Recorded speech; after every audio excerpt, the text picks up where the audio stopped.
Entonces estamos con Eric de la Fuente, analista internacional, para que nos comente desde Miami, por supuesto, en el estado de Florida, Estados Unidos, acerca de estas elecciones que en la campaña fueron sumamente polémicas y ya conocidos los resultados, también hay sentimientos encontrados. Eric, ¿qué tal? Muy buenas tardes en Lima. Muy buenas tardes, Nicolás. ¿Cómo amaneció, Eric, Miami, que por cierto está hoy, digamos, el estado de Florida un poco en el ojo de la tormenta, digamos, ¿no? Porque aquellos que votaron por Hillary Clinton cuestionan que en ese estado no se haya apoyado a la candidata demócrata. Primero he conversado con varios colegas a diferentes partes del país involucrados en la campaña y hay a nivel nacional hay sorpresa en general, pero la gran sorpresa no es la Florida. La Florida normalmente es el estado más reñido en unas elecciones. Recordemos que inclusive Barack Obama, que ganó con bastante ventaja con Mitt Romney, aquí ganó por solo 50-49. Entonces, la gran sorpresa que hubo en estas elecciones fueron cómo votó Wisconsin, cómo votó Michigan y cómo votó Pensilvania, ¿no? Estados que que tradicionalmente son demócratas, donde hay mucho de lo que le llaman los Reagan Democrats, porque Reagan fue el único que pudo captar todos estos estados aquella vez, y ahí las encuestas estaban equivocadas, porque hasta el día de ayer, durante el día, estaban dando que ganaba Hillary. ¿Qué es lo que pasó? Hubo dos cosas muy importantes. Se subestimó el voto de aquel trabajador de fábrica, etcétera, que hay muchas en plantas de manufactura que se habían ido, y también el voto, como se le dice en Latinoamérica, el voto oculto o el voto escondido, ¿no? Que no se reflejaba en las encuestas. Pero lo interesante más es lo que está pasando. Me preguntabas cómo se amaneció el día hoy, y yo creo que el país, aunque los primeros días es un shock para muchas personas, los mensajes están siendo positivos para darle vuelta a la página. El discurso de Trump ayer fue su discurso a lo mejor más inclusivo que ha hecho desde que empezó, y Hillary, que algo no común, no habló ayer, pero sí acaba de hablar hace poco, también empezó diciendo Donald Trump es nuestro presidente y tenemos que tener mente abierta y trabajar. Tanto como Trump dijo ayer, Hillary es una persona que ha dado mucho servicio público, de nuevo un tono más conciliatorio, y eso es lo que el país está viendo, y esa es la responsabilidad de cada uno para que el país siga adelante, independientemente que haya ganado Trump. De la clase política en Estados Unidos, ¿no? Una gran responsabilidad ante un país que está pues polarizado, ¿no? Siempre ha habido una diferencia, lógicamente, entre republicanos y demócratas, pero aquí, Eric, entiendo lo que preocupa es el mensaje en campaña, ¿no?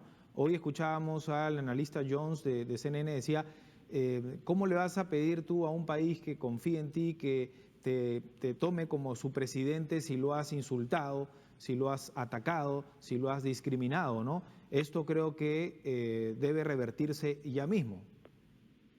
Nicolás, las campañas políticas son bastante sucias, como lo has visto aquí en muchos lugares, y esta fue un poco más, y sin duda eso es un tema, pero lo pongo en perspectiva.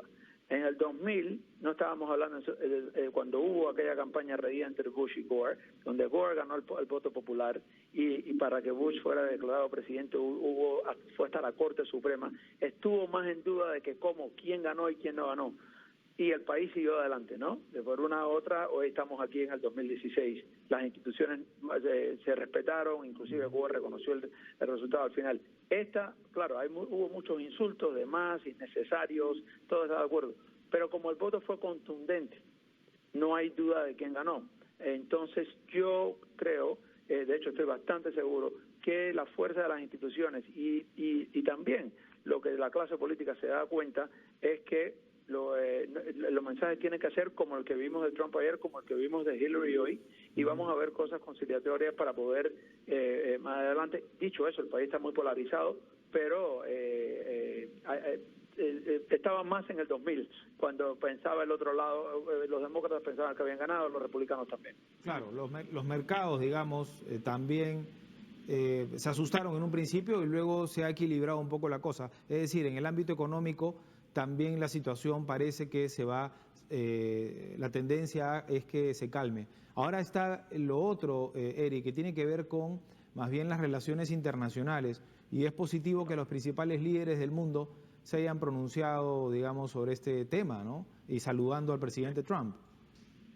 Claro, y eso yo venía diciendo en la campaña lo que iba a suceder, porque muchos líderes del mundo, obviamente, abiertamente, como no se había visto en una campaña presidencial, se habían estado a favor de Hillary por todo, porque claro, había sido canciller, tenía conocimiento de relaciones internacionales, había relaciones, y no pensaban que Trump podía ganar. Ahora también tiene que replantearse, ¿no?, los comentarios que se hicieron, pero como estamos viendo, los países tienen que trabajar unos con el otro, todavía hay que relacionarse, y eso, los mensajes que estamos viendo es positivo a nivel internacional, también de Trump, que ayer dijo interesantemente, después de haber dicho tantas cosas en la campaña, que bueno, queremos tener buenas relaciones, etcétera, el tema. Dicho eso, lo que sí va a cambiar a nivel internacional es que este sentido de que, bueno, los intereses nacionales de Estados Unidos van a ser más abiertamente a lo mejor planteados, pero Trump es una persona que busca negociar.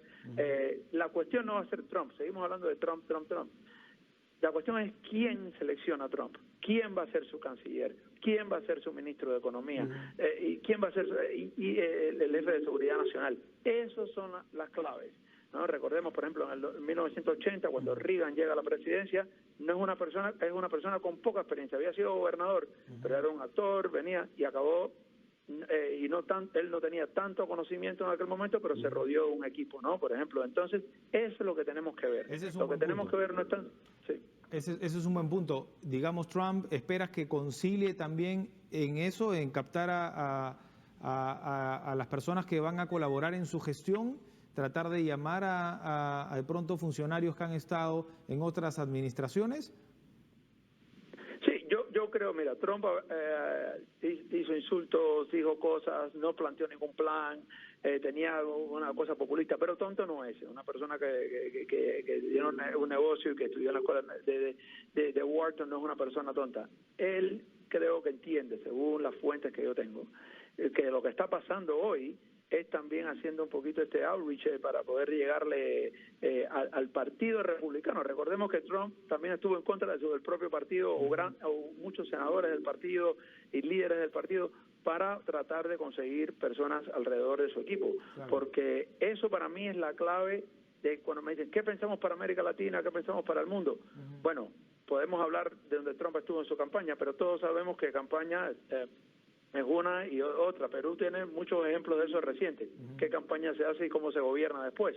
Y la cuestión es, te indica la visión de dónde va. Va a ser una persona no solo de conocimiento, pero ¿qué peso va a tener esa persona? ¿Es una persona de peso o es una persona que va a implementar nada más lo que se le dice? Yo pienso que va a buscar a alguien de peso que pueda realmente asesorarlo, porque bueno, es lo que debe hacer, porque él no tiene conocimiento amplio de relaciones internacionales. Eric, y por otro lado está el Capitolio, ¿no? En esta nueva configuración en la Cámara de Representantes, en el Senado, aunque claro, sigue el dominio republicano, pero no es lo mismo Trump que otro candidato. Quiero decir, hay republicanos que ya le habían dado la espalda. ¿De qué manera va a poder trabajar la Casa Blanca con este nuevo Congreso? Bueno, yo creo que va a haber una relación mucho más constructiva que la que había obviamente en los últimos 8 años, por razones obvias, porque también esos senadores ganaron. Por ejemplo, recordemos, por ejemplo, en la Florida, Marco Rubio, que tuvo una campaña muy dura contra Trump y Trump le ganó y tanto, ayer ganó con un margen amplio. Es decir, Trump casi gana la Florida por poco, Marco Rubio gana por mucho. En Ohio, recordemos que John Casey, que el gobernador, fue otro de los grandes personas en contra de Trump, pero el senador Rob Portman, otro estado importante, que es aliado del gobernador de Ohio, ganó, pero muy amplio. Quiere decir que también llegan con bastante poder al Senado. Y yo creo que va a haber más conciliación. También es importante cuando hablamos, por ejemplo, de tratados de libre comercio, que esto, por ejemplo, es algo que importa mucho en el Perú, por ejemplo, que Trump ha hecho eso parte de su campaña, que va a lo mejor quita algunos tratados, que los va a renegociar. Recordemos que la mayoría republicana del Congreso es muy pro libre comercio, por lo cual él no puede hacer una cosa u otra. Esto no es un régimen que él puede dictar lo que es, y la Cámara y el Senado tienen suficiente poder. Yo creo que van a haber se renegociarán algunas cosas, pues se plantearán otras, el tema se comunicará de otra manera, pero no es una cosa que no veo que vayan a quitar el TLC o el NAFTA, ¿sabes? Donde como se planteaba en la campaña. Efectivamente. Eric, muchas gracias. Vamos a ver qué ocurre en los próximos días. Muy amable. Eric de la Fuente, Bueno, analista político internacional desde Miami, Florida.